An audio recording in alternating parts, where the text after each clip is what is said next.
Donc, Jésus, Simon le pharisien et la pécheresse anonyme. Euh, bon, il faut toujours réfléchir hein, sur la manière dont on titre un épisode évangélique. Et souvent, on va seulement dire, par exemple, Jésus chez Simon le pharisien, et on laisse tomber la pécheresse. Ou on pourrait dire, et certains peintres font la même chose, Jésus et la pécheresse anonyme, et on laisse tomber Simon.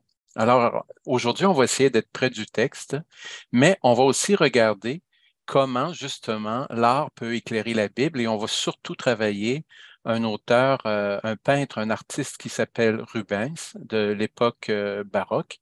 Et s'il nous reste un peu de temps, on verra aussi une sculpture d'un monsieur Benzi, un Italien qui était fort célèbre en son temps. Vous comprendrez pourquoi. Avant de commencer, donc, c'est ça. Le texte dont on va parler assez longuement cet après-midi, on pourrait le régler assez rapidement. On pourrait le résumer ainsi. Marie-Madeleine se fait pardonner par Jésus au scandale des pharisiens. Hein? Puis on passe à autre chose. Alors, oui, mais peut-être que là, on est en train de lire trop rapidement. C'est un petit bijou de texte très condensé, très laconique, je dirais, mais très intense. Un bijou de texte rempli de surprises. Et il faut les lire ligne par ligne et je dirais même entre les lignes. Alors, j'ai parlé de Marie-Madeleine, eh bien, c'est une fausse piste. Bien que dans la tradition, on a tendance à tout fusionner, à tout mélanger. Pourquoi? Parce que nous avons 4 versions dans les évangiles de cette scène qui nous arrivent fort probablement d'une tradition orale rattachée donc au ministère de Jésus en Galilée. Donc, on a une version chez Matthieu, Marc, Luc et Jean. Alors, vous voyez à votre écran que euh, la femme n'est nommée que dans l'évangile de Jean, elle s'appelle Marie. Mais ce n'est pas nécessairement Marie-Madeleine, c'est Marie de Béthanie ou quelque chose comme ça, ou Marie à Béthanie. Et le lieu, justement, est nommé où se déroule cette rencontre entre Jésus et une femme. C'est nommé chez Matthieu, Marc et Jean, mais ce n'est pas nommé dans le texte de cet après-midi qu'on va lire chez Luc. Et vous voyez, les 3 synoptiques, Matthieu, Marc et Luc, vont nommer le monsieur qui reçoit Jésus, Simon, mais parfois on le nomme Simon le lépreux, mais dans notre épisode, c'est Simon le pharisien. Alors vous voyez, il y a 4 versions d'un récit comme ça où il y a quelqu'un qui arrive et qui renverse euh, un parfum sur la tête ou bien sur les pieds de Jésus. Alors, c'est pour vous sensibiliser que des fois, on lit un peu trop vite et que chaque version de chaque auteur évangélique a sa spécificité et c'est ce qu'on va faire aujourd'hui. Excusez-moi. Alors, avant de se jeter dans le vif du sujet, peut-être une petite information historique. Donc, c'est pour quand même vous informer qu'à l'époque, on ne mangeait pas comme aujourd'hui et on avait l'habitude pour les repas sociaux, les repas importants, en dehors, je dirais, de la vie quotidienne, quand on invitait quelqu'un de spécial comme Simon invite Jésus, de s'incliner. Donc, on était couché pour s'attabler. Ça nous donne des idées éventuellement pour nos repas de Noël qui s'en viennent. Alors, concrètement, vous voyez, il y a des acteurs ici sur l'écran qui reproduisent la manière de manger ensemble entre amis. Dans la civilisation antique gréco-romaine, dont faisait partie la Palestine de l'époque de Jésus. Ici, vous avez une autre illustration qui donne un peu l'idée. Donc, une table centrale où les convives vont piger et vous voyez, les pieds sont à l'extérieur de la table. Et donc, on peut imaginer concrètement, là, quand on dit qu'une femme arrive et commence à parfumer, à embrasser les pieds de Jésus, un peu comment pourrait se dérouler concrètement la scène, qui ne sera pas reprise de cette manière-là, ni par Rubens, ni par Benzi. Donc, le plan de ma présentation est en 7 points, ce qui fait très biblique. Alors, j'aurai une petite introduction qui va vouloir vous présenter les 3 idées que j'aimerais que vous reteniez de ma présentation. On va lire le texte, deuxièmement. Ensuite, troisièmement, des observations sur le texte, et on va revenir sur les différentes intrigues qu'on peut voir là-dedans au plan narratif. Il y aura un petit intermède avec certaines représentations qui sont focalisées sur la femme de façon très, très extrême, je dirais. Et on va voir, notre plat de résistance sera peut-être quand même, ou notre dessert, là, en fait, je ne sais pas comment on peut voir ça, notre aboutissement, on va regarder le peintre Rubens et le sculpteur italien Benzi. Donc, en introduction, trois petites idées qui sont un peu autant d'objectifs à notre rencontre. Alors, première idée que vous devez retenir, j'espère, c'est que les artistes sont des interprètes de la Bible à part entière. Et parfois, ils peuvent déstabiliser les lecteurs ou même les croyants. Et ils déstabilisent certainement les théologiens parce qu'ils peuvent voir des choses que nous ne voyons pas. Alors, la Bible influence leurs œuvres, en fait, ça c'est certain jusqu'au 19e siècle, et leurs œuvres influencent aussi notre manière de voir la Bible. Et une chose aussi à noter, c'est que les artistes n'ont pas toujours le nez dans le texte biblique. Parfois, ils s'influencent les uns les autres et se répondent entre eux. Alors, par exemple, un baptême de Jésus par Jean-Baptiste, de la main de Léonard de Vinci, va répondre à un autre artiste qui précédait. Léonard de Vinci va faire des transpositions, va amener sa vision, va amener sa touche personnelle, son originalité.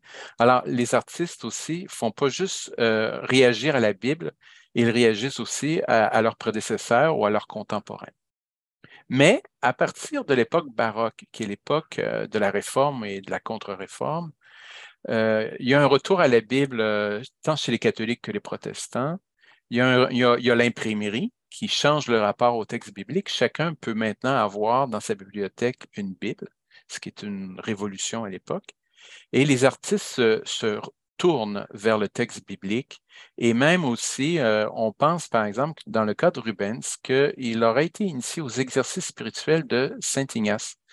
Et vous savez, dans les exercices, peut-être pour ceux et celles qui les ont peut-être faits, il y a une part importante de visualisation des scènes bibliques et de lecture attentive à ce moment-là euh, des scènes évangéliques.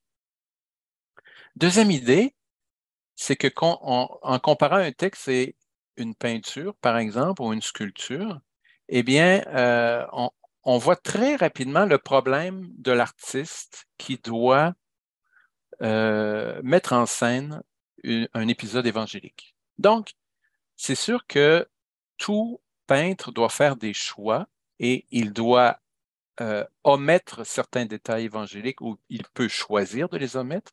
Il peut éventuellement avoir une censure de la scène évangélique et il peut rajouter des choses. Hein? Et le problème d'une scène évangélique, c'est que c'est plus facile à faire dans un film au cinéma que dans une peinture. Parce que le problème de la peinture jusqu'à l'invention du cinéma, c'est que c'est ce qu'on pourrait appeler un arrêt sur image. Il y a une seule image qui doit raconter la totalité de la scène. Alors, c'est pas toujours évident, mais il y a des trucs et on va voir ce que ça donne avec Rubens.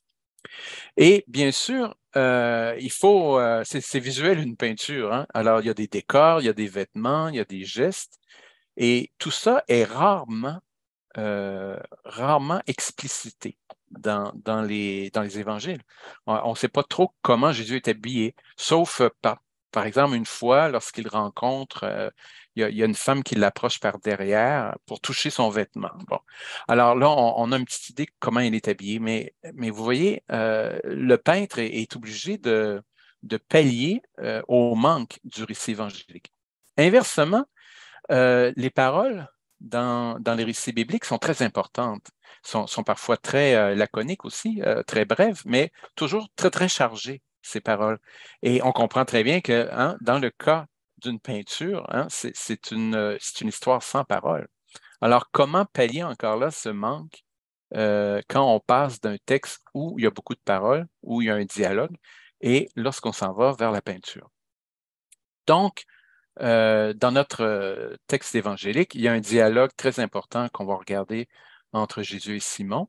Et ensuite, il y a aussi une parabole, la parabole des deux débiteurs qui est très, très brève, mais qui est très importante. Troisième idée que j'aimerais que vous reteniez, que vous réfléchissez à cela au long de ma présentation, c'est qu'il faut aller au-delà de la représentation et du décodage. Il faut aller voir, je dirais, le mouvement du texte. Alors, c'est vrai d'un texte et c'est vrai d'une peinture aussi. La peinture, c'est pas juste se planter là devant et essayer de voir qu'est-ce que ça représente. Parce que le langage, autant celui d'un texte que celui d'une peinture, le langage cache et révèle en même temps. Et on pourrait dire qu'il ne s'agit pas tant de saisir le message de ce qui est dit ou de ce qui est représenté en peinture que d'être saisi par le texte et par la peinture. Donc, on pourrait parler d'une sorte d'épiphanie que la lecture du texte ou bien le regard qu'on porte sur la peinture soit l'occasion d'une expérience. J'ose vous sortir deux petits mots allemands euh, parce que ça a été un peu réfléchi de ce côté-là. Et ce sont des mots qu'on peut quand même comprendre un peu intuitivement parce que on a Vorstellung et Darstellung. Vorstellung, hein, ça veut dire être placé devant, comme en anglais, before, hein, in front of, être placé devant, Vorstellung, donc devant. Et Darstellung, c'est se placer là. Alors, ces deux attitudes, je dirais, qu'on peut avoir lorsqu'on lit un texte ou bien lorsqu'on contemple une peinture, hein? Alors, on peut essayer de voir ce que l'artiste a essayé de montrer et souvent les gens vont décoder les choses. Tout à l'heure, par exemple, on va voir un oiseau qui est dans la peinture de Rubens. Qu'est-ce qu'il fait là? On peut toujours avoir des hypothèses. Qu'est-ce que ça représente? C'est quoi le message derrière cet oiseau qui est un paon, un magnifique oiseau? Qu'est-ce que ça représente? Mais l'idée d'Archstellung, c'est de se planter là et d'embarquer dans la peinture ou d'être lecteur du texte, d'être à l'écoute du texte et finalement de rentrer dans la dynamique du texte. Donc, d'expérimenter. Alors, je pense au point de vue spirituel, il y a quelque chose de très important, puis je reviens un peu aux exercices spirituels, c'est ça, hein?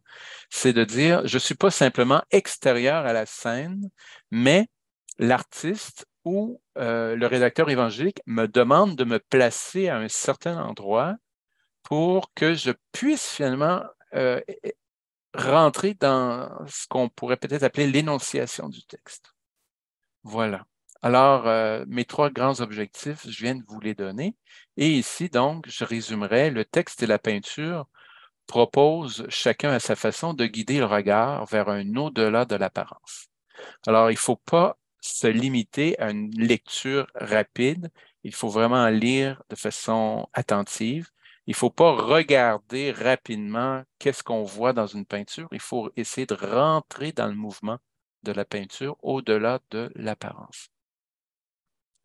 Donc, on va commencer peut-être par regarder le texte attentivement dans une traduction littérale qui se base quand même sur la traduction du chanoine Hostie. Alors, je vous lis simplement le texte rapidement.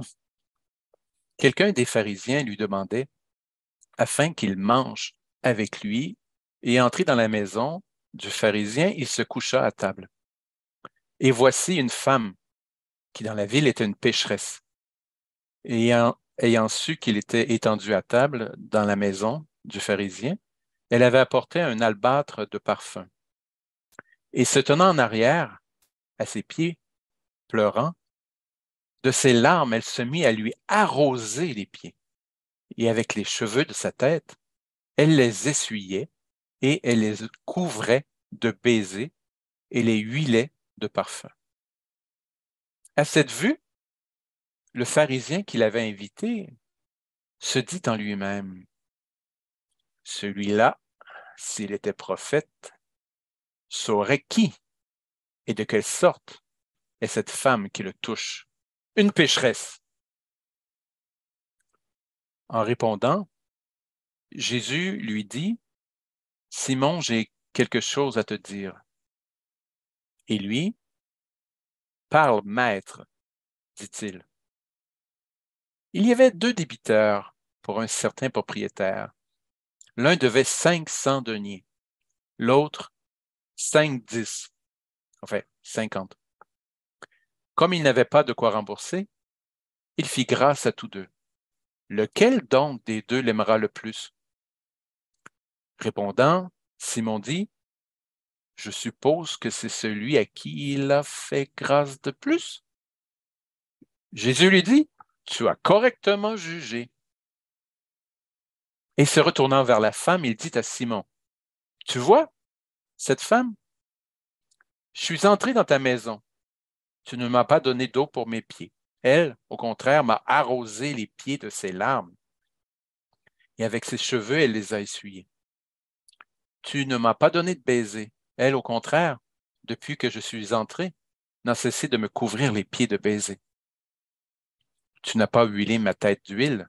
Elle, au contraire, m'a huilé les pieds de parfum. Grâce à cela, je te le dis, ses péchés, ses nombreux péchés, lui sont remis. Elle a beaucoup aimé. Mais celui à qui on remet peu, aime peu. Il dit à elle, tes péchés sont remis.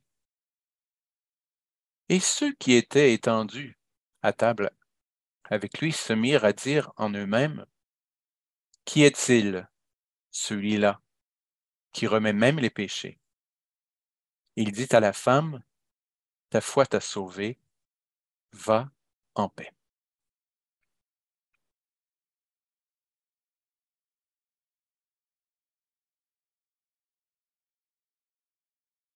Donc, on va regarder ça de plus près, morceau par morceau.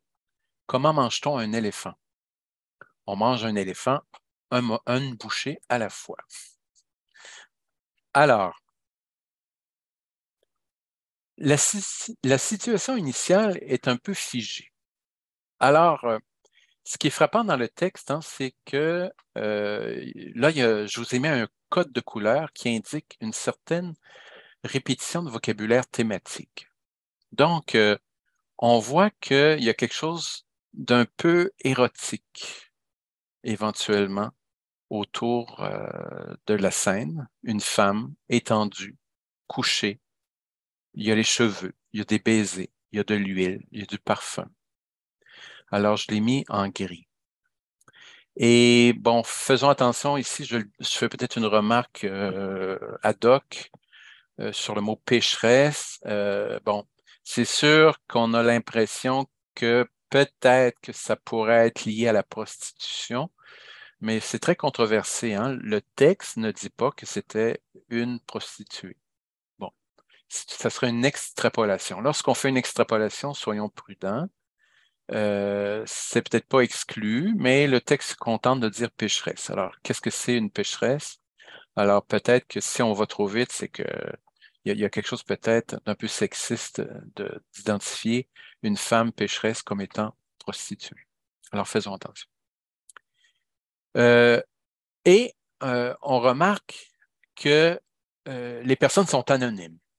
Vous voyez, on parle 3 fois d'un pharisien.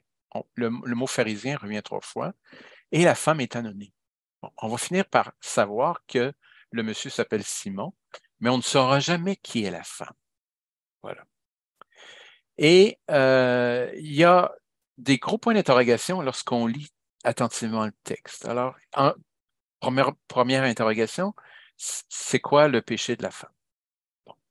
Est-ce que c'est la ville qui avait cette opinion de la femme? Une opinion qui semble être reprise par le narrateur qui commente, qui présente la femme comme une pécheresse, mais peut-être que c'est pas la vie ou l'opinion du narrateur qui raconte l'histoire.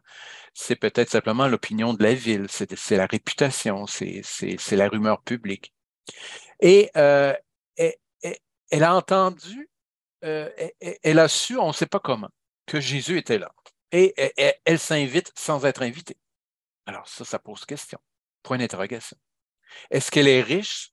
Parce qu'un pot en albâtre, hein, un récipient de albâtre, c'est très dispendieux et on imagine que c'est un parfum qui n'était pas un parfum de pacotille. Alors, vous voyez, déjà plein de questions et une certaine exagération parce que elle se met à arroser les pieds de Jésus comme si c'était de l'eau, avec ses larmes. Il faut vraiment qu'elle pleure, hein? Alors vraiment, il y en a des larmes. Pour arroser les pieds de quelqu'un, ce n'est pas une larme ou deux, hein? Mais il y a quand même une sorte d'exagération. Et là, on dirait, pourquoi je dis que la scène est figée, c'est que ça dure, ça dure. Elle les essuyait, elle les couvrait de baisers et elle les huilait de parfum. Alors, vous voyez, on est dans une situation qui semble bloquée et qui semble, la femme arrête pas de pleurer, arrête pas d'embrasser les pieds de Jésus et d'essuyer les pieds avec ses cheveux. Ça aussi, c'est un geste quand même assez étonnant. Donc ici, on a le regard, le coup d'œil du narrateur qui présente la femme. On va voir que dans le texte, il y a 3 regards qui sont portés sur la femme. Ça, c'est le premier regard. Donc, on peut se poser la question, que signifie le geste de la femme? Je vous laisse quelques secondes pour faire une ou deux hypothèses dans votre tête pour vous-même. Que signifie le geste de la femme? Bon, on pourrait dire, elle pleure ses péchés. Mais parfois, on pleure de joie. Est-ce que, est-ce que ce serait une sorte de témoignage de la joie ou de la reconnaissance? Pourquoi fait-elle cela? Le texte ne le dit pas. Alors, tout à l'heure, je vous le dis tout de suite, tiens. Alors, on aura une parabole. On a vraiment une parabole qui est dans le récit, mais tout le texte est une parabole. Le geste de la femme est une parabole par geste. Ce n'est pas une parabole par mot, mais on ne sait pas trop ce que signifie le geste de la femme. Mais c'est un geste qui donne à penser, qui donne à réfléchir. Alors, le nouement, le problème arrive finalement qui va un peu faire bouger la situation initiale bloquée, parce que là, on a le coup d'œil, l'opinion du pharisien, qui n'est pas encore nommé, qui est encore anonyme. Alors, en voyant cela, voici comment comment le pharisien interprète le geste de la femme. Mais c'est drôle, c'est pas le geste qui est interprété, vous voyez? Le geste permet aux pharisiens de porter un jugement sur Jésus. Alors tout ça, c'est en lui-même que se fait ce dialogue intérieur. Il y a une parole qui n'est pas prononcée à voix haute, mais qui est prononcée, comme on dit, in petto. Celui-là, s'il était prophète, saurait qui et de quelle sorte est cette femme. Alors, le pharisien, il est du même avis que la ville qui considère la femme comme une pécheresse. Alors, cette femme, c'est une pécheresse, point à la ligne. Il voit juste ça dans la femme. Et d'ailleurs, on ne saura jamais qui est cette femme. Le pharisien a l'air, dans son dialogue intérieur, de le savoir. Et, en tout cas, Jésus devrait savoir si c'est un vrai prophète. Jésus devrait savoir qui est cette femme.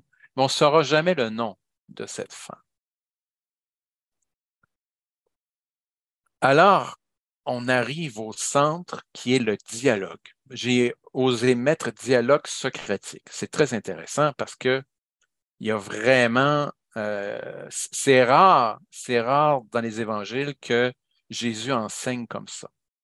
Ça fait vraiment penser à un dialogue avec un autre Simon à la fin, toute fin, hein, de l'évangile de Jean où Jésus brasse Simon-Pierre, hein, m'aimes-tu? Il le dit 3 fois avec des variations de vocabulaire.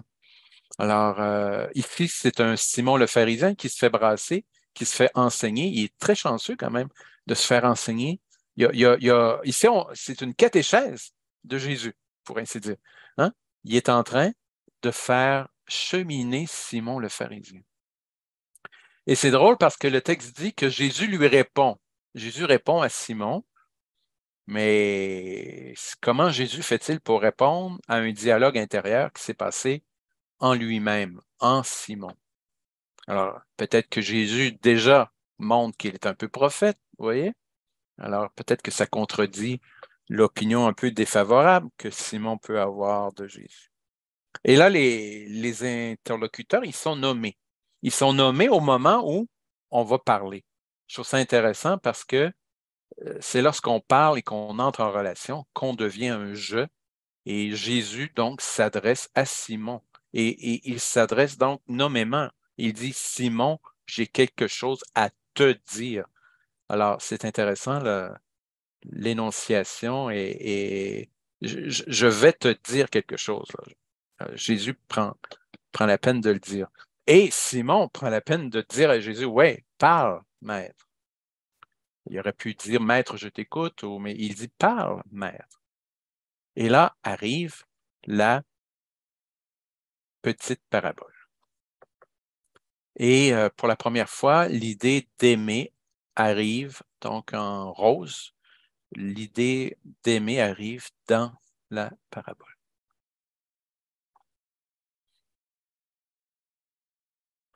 Alors, je vous lance cette question. Comment Jésus enseigne-t-il? Regardez, essayez de voir comment Jésus essaie de faire bouger Simon. Il le fait dans une parabole qui ne s'ajuste pas tout à fait, si on retourne en arrière, la parabole ne s'ajuste peut-être pas tout à fait à la situation euh, de cette femme-là qui est en train de pleurer. Jésus amène Simon sur un tout autre terrain imaginaire et sur une situation qui est un peu... Les jeunes, à un moment donné, avaient cette expression-là, quand j'enseignais au secondaire, ça part rap. À quelque part, la parabole, oui, ça peut être rapport, mais d'où ça vient, ça, deux débiteurs? On dirait qu'il y en a juste un débiteur. Il y a peut-être la femme.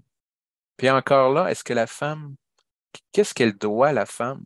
C'est quoi cette histoire de propriétaire? Vous voyez, une parabole, c'est toujours un peu bizarre. Donc, soyons attentifs et posons-nous la question, comment Jésus enseigne-t-il?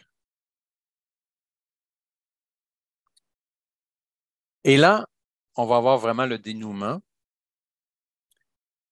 Et vous voyez comme c'est spécial. Il se tourne vers la femme, mais il est encore en train de parler à Simon. Et là, on a le regard de Jésus sur la femme. Tu vois cette femme. C'est pas, tu vois cette pécheresse. Hein? Tu vois cette femme. Elle a mieux fait que toi.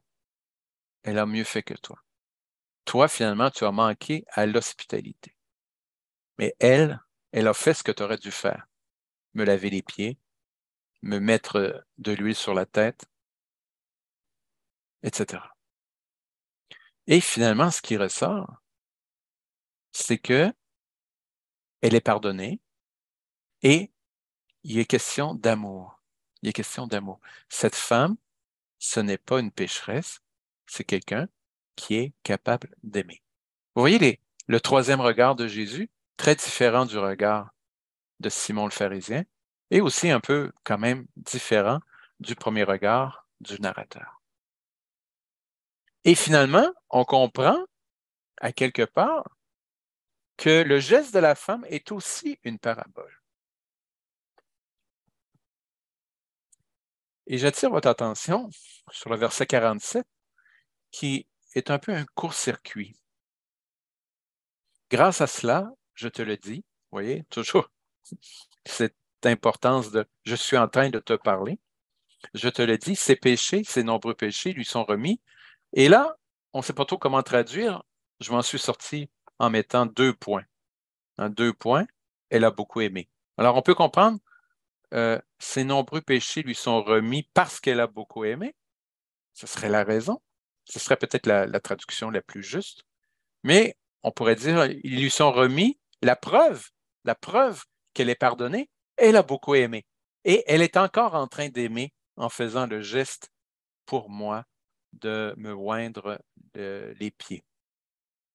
Mais celui à qui on remet peu aime peu. Et ce qui est intéressant, c'est que cette finale est un peu en porte-à-faux avec la parabole des deux débiteurs. Parce que les deux débiteurs, c'est comme un peu l'inverse. Hein? Celui qu'on pardonne va aimer. Ici, on a l'impression que celui qui aime va être pardonné. Il y a comme une inversion lorsqu'on suit attentivement le texte biblique. Le verset 47, c'est pour ça que je parle d'un court-circuit. C'est comme s'il renverse la parabole. Alors, je pose la question, comment Simon réagit-il? Est-ce que vous vous posez la question, avez-vous des éléments de réponse? Si j'étais dans un petit groupe, en classe, on pourrait avoir un débat. Comment Simon réagit-il? Mais là, je vais mettre fin au débat. Nous ne savons pas. Simon disparaît de l'évangile de Luc. On n'en reparlera plus jamais. Il a été le bénéficiaire, le chanceux, d'une catéchèse, d'un enseignement de Jésus, et on ne sait pas comment il réagit, quelle a été sa réaction. Et Jésus se tourne et dit, tes péchés sont remis. Est-ce que il dit pas, je te remets tes péchés, je te pardonne. Il dit, tes péchés sont remis. Alors, les spectateurs, ceux qui assistent à la scène, il y avait peut-être d'autres mondes, hein? Il y avait d'autres mondes. Là, pour l'instant, vous voyez, c'est la première fois qu'on voit qu'il y a quelqu'un d'autre que Simon, que Jésus et que la femme. Et ça, c'est à la fin du récit. Alors, les gens qui étaient là, il y avait d'autres invités, ils disent en eux-mêmes, qui est-il celui-là qui remet même les péchés? Alors, ils interprètent la scène, mais ils vont beaucoup plus loin que ce que Jésus dit. Vous voyez, il y a un décalage entre tes péchés sont remis, une sorte de constat, et la question des spectateurs, qui est-il celui-là qui remet même les péchés? Eux, ils interprètent que Jésus remet les péchés. Et Jésus reprend, sans s'occuper de ce dialogue intérieur des assistants, des autres invités, il dit à la femme, ta foi t'a sauvée, va en paix. Vous me permettez de prendre une petite gorgée d'eau.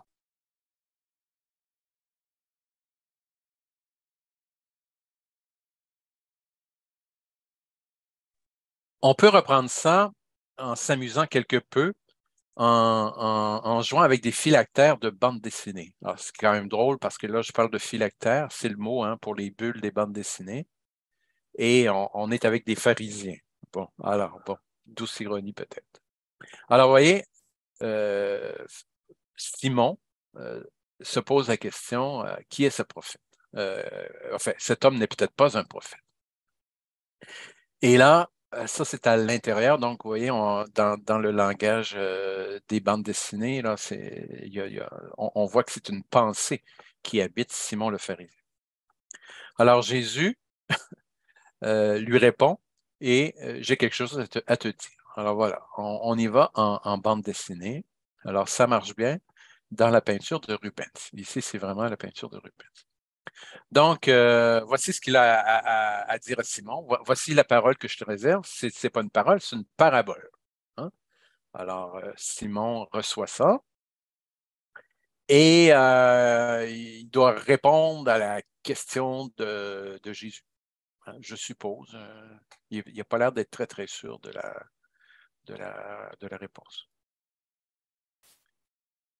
Et là, je viens de m'apercevoir que j'ai oublié quelque chose parce que Jésus dit bien que la réponse est exacte. Vous voyez, alors j'ai oublié de mettre le fait que Jésus, peut-être un peu ironiquement, dit que Simon a bien parlé. Je suppose que c'est celui à qui il a fait grâce de plus.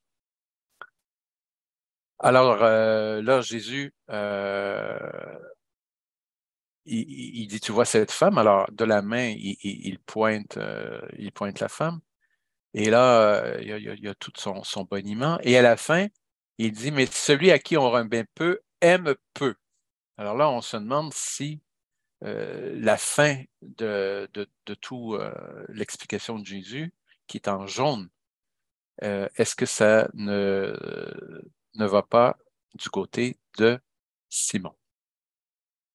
Alors, vous voyez, euh, ça aide un peu en faisant ce jeu de la bande dessinée, ça aide à la fois, on commence à comprendre la peinture et on comprend peut-être mieux l'épisode évangélique. Alors, ce qui est très drôle ici, c'est qu'on voit que la peinture là, ne fonctionne pas jusqu'au bout. Parce que la scène finale, on voit bien que ici, Jésus ne regarde pas la femme. Il est en train de dire tes péchés sont remis, puis il est encore en train de regarder Simon. Hein. Puis là, c'est à ce moment-là que les gens se disent en eux-mêmes, les spectateurs, qui est-il celui-là qui remet même les péchés? Et il ne regarde pas encore la femme, enfin, parce qu'on est dans une peinture. Donc, ce qui domine cette peinture de Rubens, c'est le regard entre Jésus et Simon le pharisien. Alors, on voit, ça vous aide à voir le problème de l'arrêt sur l'image, le fait que la peinture ne peut pas rendre compte de l'ensemble du discours évangélique. Alors, on est devant trois personnages. Hein? Alors, Jésus, le texte pose question. Qui est Jésus finalement? Hein? Est-ce que c'est un prophète? On pose la question. Est-ce que c'est un maître? Parce qu'il est nommé comme ça par Simon, par le maître. Est-ce que c'est quelqu'un qui constate la rémission des péchés, voire quelqu'un qui aurait le pouvoir d'accorder la rémission des péchés? Qui est-il celui-là? D'ailleurs, le texte pose cette question-là. Hein? C'est une des dernières paroles intérieures des spectateurs. Simon, lui, qui est-il? C'est un hôte qui veut vraiment, qui presse Jésus de venir manger chez lui. Hey, viens, viens, viens. J'ai le désir hein, que tu manges avec moi. Mais c'est un mauvais hôte. Il voulait vraiment que Jésus aille manger chez lui, mais il ne lui fait pas les gestes d'hospitalité. Alors, voilà. Mais Jésus dit, tu as la bonne réponse, tu juges bien. Alors, est-ce que Simon est un peu le disciple de Jésus, peut-être un disciple qui a de la difficulté à comprendre, qui est difficile de comprenure, comme on dit? Et finalement, qui est la femme? La femme dont on ne saura jamais le nom. Est-ce que c'est une pécheresse, comme la ville semble le penser, comme Simon semble le penser? Mais c'est une personne, c'est même une personne qui, au plan superlatif, elle fait mieux que Simon. Elle fait vraiment mieux, elle surclasse Simon. Et c'est une femme capable d'amour. Alors, vous voyez, les trois personnages sont vraiment très importants et on pourrait inverser la triangulation. Et pour finir, pour se demander, finalement, qui est-ce qui est le plus important là-dedans? Et je vous offre une petite citation d'un collègue, Robert Tanhill, qui a écrit le livre The Narrative Unity of Luke Acts. Ainsi, Jésus et le pharisien se font des opinions contrastées à propos de la femme. Hein? Jésus n'a pas le même regard que Simon le pharisien sur la femme. Mais la femme et le pharisien aussi adoptent aussi des attitudes contrastées envers Jésus. Donc, je vous laisse sur ces questions. Quel est le personnage le plus important? Si vous aviez à peindre une peinture de cette scène. Et finalement, qui est le disciple de Jésus dans cette scène? Est-ce que c'est Simon? Est-ce que c'est la femme? Est-ce que les deux sont disciples? Voilà. Alors, j'accélère un peu parce que le temps passe. Et je vais quand même, avant d'arriver à la peinture proprement dite qu'on voit depuis plusieurs diapos, hein, vous la voyez revenir souvent, eh bien, je dis un mot des intrigues de ce très court récit, très riche récit lorsqu'on le regarde en détail. Donc, en narratologie, on dit souvent qu'il y a deux types d'intrigues. Il y a une intrigue de résolution. Dans le fond, il y a un problème et il y a une transformation. On résout le problème. Et il y a une intrigue de révélation. Et moi, je vous dirais cet après-midi que la révélation est plus importante justement que la résolution, parce que la révélation, c'est se placer devant le texte ou devant la peinture pour essayer de s'interroger. Alors, qui est Jésus vraiment? Qui est la femme? Qui est Simon? Qui est le disciple? Quelle est la figure du disciple dans ce texte? D'ailleurs, qu'est-ce qu'un disciple?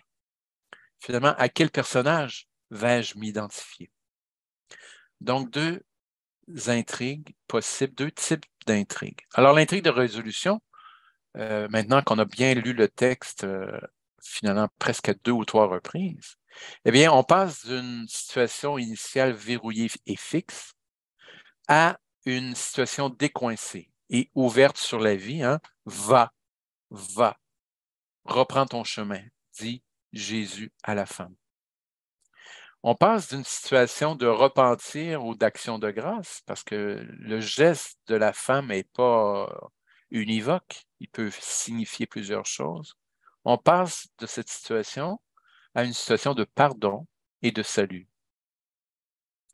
On passe de la prostration de la femme qui est là, qui pleure, qui essuie sans arrêt, sans s'arrêter longtemps les pieds de Jésus, et il y a une remise en marche de la femme.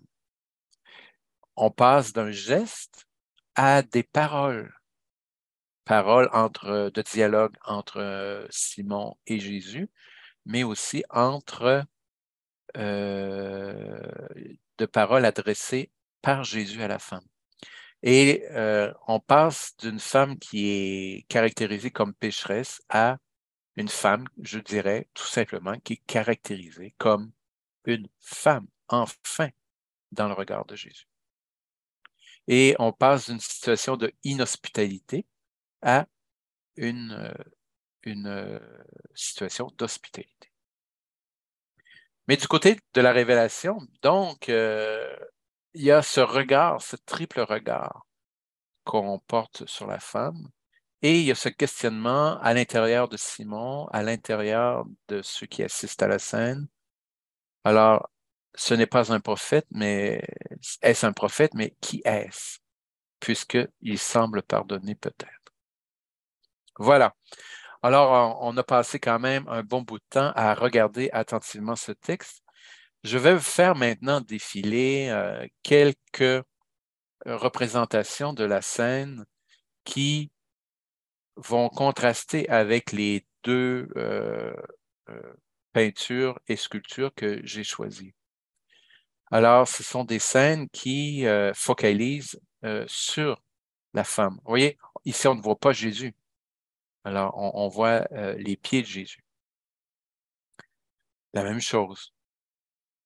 Ici, on voit bien que c'est une femme anonyme. Elle n'a aucun trait de visage. Là, je ne suis pas en train de porter un jugement artistique ou je n'analyse pas de façon très approfondie ces peintures. Ici, on voit bien quand même qu'il y a une touche d'orientalisme dans cette peinture-là. J'y vais rapidement, j'y suis allé rapidement, je ne vous ai même pas mis ici, excusez-moi, d'où ça vient et quels sont les auteurs, etc. Mais c'est simplement pour vous montrer qu'il y a toute une série, il y a une série de représentations. Ici, Jésus semble plutôt être en petite culotte de basket, comme un joueur de basket, je ne sais pas trop. Alors, c'est pour vous montrer, donc, il y a toute une série d'œuvres picturales qui vont dans ce sens-là, de focaliser de façon un peu spéciale, donc, sur la femme et les pieds de Jésus. Et on ne voit jamais Jésus. Bon, ici, parmi toutes celles que je vous donne, c'est là où on voit plus les pleurs. Il y a bien sûr le flacon qui revient régulièrement. Alors, on peut en trouver, si vous vous promenez sur Internet, etc. Et donc, nous, on va plutôt regarder une toile quand même assez grande, presque 2 mètres par 3 mètres. Et donc, on conviendra que sur un écran d'ordinateur, cette toile est un peu ratatinée et rabougrie. Donc, Pierre-Paul Rubens, c'est un peintre flamand qui a vécu donc à la charnière du 16e et du 17e siècle. Alors, dans cette peinture, il y a beaucoup de mouvements, il y a beaucoup de draperies. Bien sûr, les peintres de cette époque aiment bien faire montre de leur habileté, parce que c'est toujours assez compliqué en peinture, donner le chatoiement, vous voyez, des étoffes, les plis, la lumière dans les plis, voyez. Il y a beaucoup de dextérité dans cette peinture, mais on ne va pas s'arrêter à cela. Alors, on est un peu en contre-plongée, c'est-à-dire c'est comme si on voyait la scène plutôt à partir du bas, vous voyez, et on est un peu finalement à la même hauteur que la femme dans notre situation de spectateur, dans notre point, je dirais, d'énonciation par rapport à cette peinture. Et donc, la table fait en sorte que ça divise presque en deux la peinture. La femme est seule en bas. En bas, et elle est toute seule, vous voyez? Cette coupure rend bien l'isolement de la femme qui est dans son monde, qui est dans son geste. Et on voit aussi que tous les convives sont un peu sur le même plan, sauf peut-être Jésus qui dépasse d'une tête tout le monde. Et aussi le monsieur sur lequel on va revenir à l'extrême gauche, là, qui a des lunettes, une sorte d'anachronisme, bien sûr, mais une lunette pour mieux voir. Alors peut-être que cet homme est en train de nous dire, regardez bien la scène. On dirait qu'il est en train de regarder la femme avec des lunettes. Peut-être nous aussi, il faut mettre nos lunettes pour regarder à 2 fois ce geste de la femme pour aller plus loin que l'évidence. Et bien sûr, dans le sommet de la composition, vous avez les serviteurs là, qui font le service. Voilà. Alors, l'animal dont je vous parlais tout à l'heure, le pain qui est servi. Alors, est-ce que c'est un symbole peut-être d'orgueil, un symbole de résurrection? En fait, les gens y vont dans l'histoire de l'art de leur hypothèse. Et vous avez un animal vivant qui est de l'autre côté, un chien. Bon, alors, je le fais remarquer, c'est peut-être pas si important. Il ne s'agit pas nécessairement de décoder tout ce qui se trouve sur la peinture, mais en fait, voilà, on regarde, on se laisse imprégner par la toile. Et donc, Jésus et Simon se regardent. Et ça dessine un triangle. Vous voyez, tout à l'heure, on avait le triangle lorsque j'ai parlé des personnages. Et ce triangle est vraiment repris de façon inversée. Alors, les deux se regardent euh, d'un côté et de l'autre de la table, les deux extrémités. Et la femme est à une autre pointe du triangle. Alors, Jésus, par sa main droite, désigne la femme, hein, à Simon. Regarde cette femme, vous voyez? Alors, on est un peu à ce moment-là, j'imagine, de le geste de la femme est là parce que la femme n'arrête pas, hein. Je vous l'ai fait remarquer dans le texte, la femme pleure constamment, essuie constamment, embrasse constamment les pieds de Jésus. Mais là, on est au moment où peut-être Jésus dit, regarde cette femme, regarde-la. Et le monsieur qui est là, le pharisien peut-être qui est là, qui est un peu chauve, il regarde la femme lui aussi. Tandis que Simon ne semble pas regarder la femme, Simon est vraiment obnubilé par Jésus. Il regarde Jésus, son interlocuteur, avec lequel il a eu ce dialogue que Rubens, bien sûr, ne peut pas montrer. Et les pieds sont importants. Alors, vous voyez que Jésus est nu-pied, hein? Et à côté, il y a une patte de chaise sur laquelle Jésus est assis et ça ressemble à une sorte de pied d'animal. Et de l'autre côté, Simon, lui, a des sandales. voyez? Alors, le mot pied revient souvent, souvent dans ce texte, hein. Et donc, on a au moins un, deux, trois, quatre pieds en comptant finalement le pied de la chaise, du fauteuil de Jésus. Et la femme est toute seule, isolée, dans une ellipse parfaite. Elle est levée sur le pied de Jésus. Elle est dans son monde. Elle est comme dans un œuf, comme un petit poussin, je dirais, qui est dans sa coquille.